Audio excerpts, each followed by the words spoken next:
හැපි pet segment එකක් පටන් ගන්න තමයි අදත් මේ සෝදානම් වෙන්නේ. ඉතින් සුපුරුදු විදිහටම අද දවසේදීත් අපේ සුරතල් සතුන් හදන සුරතල් සතුන්ට ආදරය කරන ඔබ වෙනුවෙන්ම විශේෂාංග අරගෙන ඇවිල්ලා තියෙනවා. ඉතින් ඒ විශේෂාංග අතරේ මුලින්ම අපි කතා බහ කරන්නට හිතුව විශේෂාංගය ගැන කතා බහ කරන්නට ඕනේ. ඊට කලින් මතක් කරන්නට ඕනේ සුපුරුදු විදිහට අද දවසේදීත් අපිත් එක්ක මේ හැපි පෙට් විශේෂාංගයත් එක්ක එකතු වෙන්නේ ජාතික සත්වෝද්‍යානයේ හිටපු පශු වෛද්‍ය ජගත් ජයසේකර මහත්මයා. අපි පහුගිය සෙග්මන්ට් කිහිපයක් කරා. ඒ සෙග්මන්ට් අතරතුර දැන් මේ දවසේ අද දවසේ අපිට තෝරගන්නට හිතුණු දේ තමයි දැන් බහුලව හදන සුරතල් සතෙක් තමයි පූසා කියලා කියන්නේ. දැන් සමහර පූසු හදනකොට අමු මාළු දෙන්න කියලා කියනවා. ටිකක් කොරළ සහිත අමු මාළු දෙන්න කියලා කියනවා. ඇත්තටම ඇයි අමු මාළු දෙන්නට ඕනේ? ඔව් ඒක ඇත්තටම මම හිතන්නේ වැදගත් ප්‍රශ්නයක්. අපි පූසාන්ගේ බළලුන්ගේ පෝෂණය සම්බන්ධයෙන් කතා කරනකොට දැන් පූසෝ කියන්නේ ඒ කට්ටිය අනිවාර්යයෙන්ම මාංශ භක්ෂක සත්තු. දැන් අපි ගෘහස්ථ විවිධ ආහාර පාන වල පුරුදු කරගත්තට ඒ අය හුඟක් අනිවාර්යෙන්ම මාංශ භක්ෂක ගණයට වැටෙන්නේ කානිවරස්ලා. එතකොට ඉතින් කැලෑ බළලු කොටි සිංහයෝ ඒ වගේම ඒ වගේ තියෙන ඔය ජගුවර ඒ බලල් පවුලේ සතුන් හා සමානයි. නමුත් කාලයක් තිස්සේ මිනිස්සුත් එක්ක ජීවත් වෙමින් පරිණාමයට ලක් වෙලා ඒ සතුන් අපේ ජීවිතේට ලම් වෙලා තියෙනවා. එතකොට ඒ සතුන්ගේ ආහාර සම්බන්ධකත්වය අපි හුඟක් තියෙනවා සමාජයේ හුඟක් වෙලාවට බත් පාන් ආදී දේවල් දෙනවා. ඒක පළමුවෙන්ම කියන්න ඕනේ ඒක ඉතාමත් හොඳ නැති තත්ත්වයක්. මොකද හුඟක් කරලා උදරාබාධ වලට හේතු වෙනවා. මොකද ඒවයි අධිකව කාබෝහයිඩ්‍රේට් පිෂ්ඨය අඩංගු වෙනවා. ඒතර පිෂ්ඨය ජීර්ණය කිරීමේ පහසුකම් පූසන්ගේ අඩුයි. යම් ප්‍රමාණයක් අවශ්‍ය නමුත් ඒක සාමාන්‍ය අනිත් ආහාර වලින් ගන්න පුළුවන්. එතකොට අද ලෝකයේ හැබැයි බොහෝ වෙලාවට පූසන් සඳහා වෙමුක් ආහාර වර්ග එනවා. වෙළඳපොලේ ගොඩාක් තියෙන විවිධ ආකාරයේ සමාගම් වලින් සහ දේශීය වශයෙන් සහ විදේශීය වශයෙන් නිෂ්පාදනය කරන අපි කියනවා ඩ්‍රයි පැලට්ස් කියලා. වෙනම කියන එක කොටසක් තියෙනවා වීලි ආහාර ඇට වශයෙන් තියෙන ඒවා. ඒ වගේම වෙට් ප්‍රොඩක්ට් එකක් කියලා කියනවා. ඒ කියන්නේ ඒකව දීර වශයෙන් එන සෙමි සොලිඩ් දීරගෙන අතරමැද වශයෙන් එන ආහාර. විවිධ ආකාරයේ ට්‍රීට් වර්ග ඒ වගේ විදිහට එනවා. ඒතර ඒ වයින් ලබා දෙන්න පුළුවන්. ඉතින් හුඟක් වෙලාවට දැන් අපි විදේශගතවල යුරෝපයේ වෙන්න පුළුවන් අනිත් රටවල් හුඟක් වෙලාවට පාවිච්චි කරන්නේ හුඟක් වෙලාවටම දැන් අර කලින් කිව්වා වගේ අම්මු මාළු වලට අමතරව හුඟක් වෙලාවට 100%ක්ම වගේ අර කෘත්‍රිම නිෂ්පාදනය කරන ආහාර වර්ග. හැබැයි එතෙන්දිත් සැලකිලිමත් වෙන්න ඕන. මම හිතන්නේ ඩ්‍රයි පැලට් විතරක් දෙන්නේ නැතුව වෙට් ෆුඩ් එකයි කලෝමේ දෙන්න මාරුවට යම් ප්‍රමාණයක් සහිතව.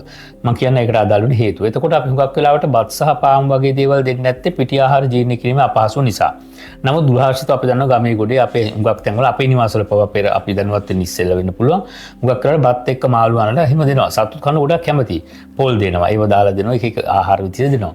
නමුත් එතකොට සතුන්ගේ ආහාර ජීර්ණ පද්ධතිය සකස් වෙලා තියෙන්නේ මාංශමය තත්ත්වයන් වල ජීර්ණයට නිසා මේක හරියටම අනුගත කරගන්න බැරි වුණොත් එම සතුන්ට දැකලා ඇති හුඟක් වෙලාට කම්ප්ලේන් එකකට තියෙනවා කිසිම අසනීපයක් පෙන්වන්නේ නැහැ හැම වෙලාවෙම පිටිපස්සෙන් දීරට මල පහ පිට වෙනවා කියලා හුඟක් අය කියන අවස්ථා තියෙනවා.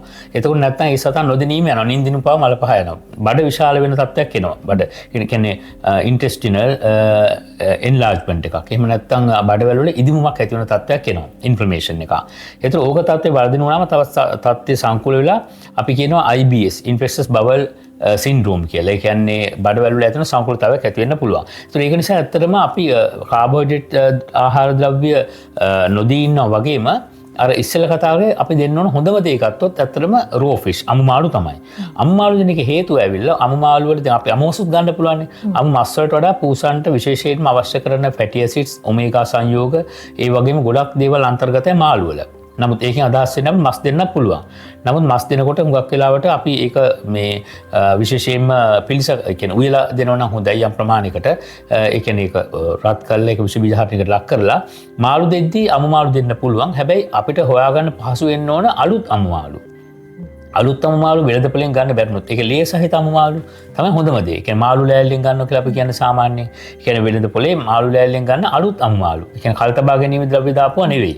ඒ වගේම එහෙම නැත්නම් ඒ දැන් අද තියෙන ජීවිත තත්ත්ව නාගරිකව ඇත්තට එහෙම අලුත් අමු මාළු වෙන ටික අපහසු නිසා මාළු ලෑල්ලට එන්නේ තුඟක් වෙලාවට මේ කූල් චේන් එකක් කරානේ අශීත අධිශීත තත්ත්වයේ තිබිලානේ. ඒ ගැටලුවක් නෑ. ඒකෝල අධිශීත තත්ත්වෙන් ගත්තොත් එහෙම අපි මාළු වල සීතල ඉවත් කරලා තමයි ආහාර ගන්නලාට දෙන්න ඕන. අපිට තවත් දෙයක් කරන්න පුළුවන්. අපිට සැකයක් තියෙනවා මේ සතුන්ගේ මාළුන්ගේ එළියේ විෂ බීජ ප්‍රමාණයක් තියෙන පුළුවන් කියලා හිතනවනම් අපිට මේ මාළු ටික අරගෙන සෝදලා සීත තත්ත්වය ඉවත් කරාට පස්සේ ඒකට උණු වතුර නටන උණු වතුර යම් ප්‍රමාණයක් උඩින් අපිට වක් කරන්න පුළුවන්. එළියේ තියෙන විෂ බීජ ටික යම් ප්‍රමාණයක විනාශ වෙන්න. නමුත් සාමාන්‍ය අලුත් අමු මාළු වල තියෙන ඒ තියෙන බැක්ටීරියා සානික දේවල් සතර හානියක් වෙන්නේ නැහැ. ඒක දෙන්න පුළුවන්. ඉතින් අපිට සමහර ගොඩාක් ඒ සත්තු පිරිසිදුම ආහාර වලට නම් සෙන්සිටිව් වෙලා තියෙන්නේ. අපිට දැන් ඔය සාලිය වගේ මාළුන්ගේ උදරේ කොටස ඉවත් කරලා දෙන්න පුළුවන්. නමුත් අර කලින් කිව්වද කොරලාම් ප්‍රමාණත් එක්ක දෙන එක ඇටලුවා නේ. ඒවා අවශ්‍ය අත්‍යවශ්‍ය විටමින් සහ සංයෝග ලැබෙනවා. එතකොට ඒක තුළ පෝෂණය වශයෙන් සතට වැදගත්. ඒ වගේම ජීර්ණයට පහසු වෙනවා. ඒ වගේම යාගේ අධික ලෙස ස්ථූලතාවයට පත් වෙන්නේ නැතුව දේහ කළමනාකරණය කරගන්නත් වැදගත්. ඒකෙදී ඔබ ඇහුවොත් මේ වර්ග දෙකෙන්ම වඩා සුසුම්කාදී කියන්නේ අමු මාළු සහ ඊට පස්සේ අපි ගත්තොත් කෘත්‍රිමව නිෂ්පාදනය කරන ලද බලල් ආහාරවල දෙනතොත් අපි හිතන්නේ අංක එකෙන්ම අමු මාළු හොඳයි. නමුත් ඒකෙදී යම්කිසි ප්‍රමාණික සතාට තවත් අපිට විවිධත්වයක් සඳහා වෙළඳපොලේ තියෙන සුදුසු මේ කෘත්‍රිම ආහාරයකුත් ලබා දෙන්න පුළුවන් බලලුන්ට විශේෂිත. කෘත්‍රිම ආහාරයක් ලබා දෙනවා නම් වතුර එකක් ළඟ තියන්න කියලාත් කියනවා නේද සාමාන්‍යයෙන්. ඒකට හේතුවක් තියෙන අතර විශේෂයෙන් වීලි කෘත්‍රිම ආහාර අර මම ඩ්‍රයි පෙලට්ස් කියලා. ඒ ඩ්‍රයි පෙලට්ස් මොන සමාගම් වලින් ගෙන්නවත් අතර මෙහි නිෂ්පාදනය කරත් ඒවයි කොන්සන්ට්‍රේට්. ඒ කියන්නේ ඒවයි සාන්ද්‍ර ගතිය වැඩි. ඒතර පිපාසය ඇති වෙනවා වගේම වතුර ලැබුණොත් ඒක ජීර්ණය පහසු වෙනවා. මොකද අර මම කලින් කිව්වා වගේ ඒක විතරක්ම දුන්නා සමහර අවස්ථාවල සතුන්ගේ මේ කොන්ස්ටිපේෂන් බඩ වේලන තත්ත්වයට මල බද්ධයට රත් වෙලා බරපතල තත්ත්වෙන් නැතිවෙච්ච අවස්ථාවක් තියෙනවා. ඒක පමණක්ම දෙන සමහර සතුන්ගේ. එතකොට අපි මේ වෙලාව එක තමයි කිව්වේ ඒව විතරක් දෙනවා නම් ඒකට අමතරව ඒම් වර්ගවලම වෙට් ෆුඩ් එක දීර මේ සෙමිසොලිඩ් දීරගෙන අතරමැද ආහාර දෙන්න පුළුවන්. නැත්නම් ඇත්තටම අමු මාළු සහ කෘත්‍රිම ආහාර මිශ්‍ර කරලා වේලා කම් මාළු වේලා කෘත්‍රිම ආහාර එහෙම දෙන්නත් පුළුවන්. එහෙම නැත්නම් අපිට පුළුවන් සාමාන්‍යයෙන් දැන් මාළු වල ගත්තොත් විවිධත්වය කුඩා මාළු තමයි තාම හොඳ. ඒ කියන්නේ සාලියෝ ලින්නෝ ඊට තව සුද්දෝ කියලා ඉන්නවා. ඒ වගේ විවිධ ආකාරයේ පොඩි ප්‍රමාණයේ මාළු පෝෂණ ගුණයත් වැඩි සතා කැමති. ඒක සම්පූර්ණ මාළු දුන්නොත් ගැටලුවක් නැහැ. මාර කලින් කෝගේ සුද්ධ කරන්න අවශ්‍ය නැහැ. ඒකට ඒ සම්පූර්ණ ආහාරය ගන්න පුළුවන් හැකියාව තියෙනවා. හැබැයි සැලකිලිමත් වෙනවා අපි පිරිසිදු මාළු අපි සොයා ගන්න ඕන. මම හිතන්නේ මොකද සමහරවිට අදිසි තත්ත්වයේ තිබිලා ගත්තට පස්සේ ඒවා යම් කිසි තැනකින් නරක වෙලා තිබුණොත් සීතල ඉවත් වෙනකොට තමයි මේක අපිට දැනෙන්නේ.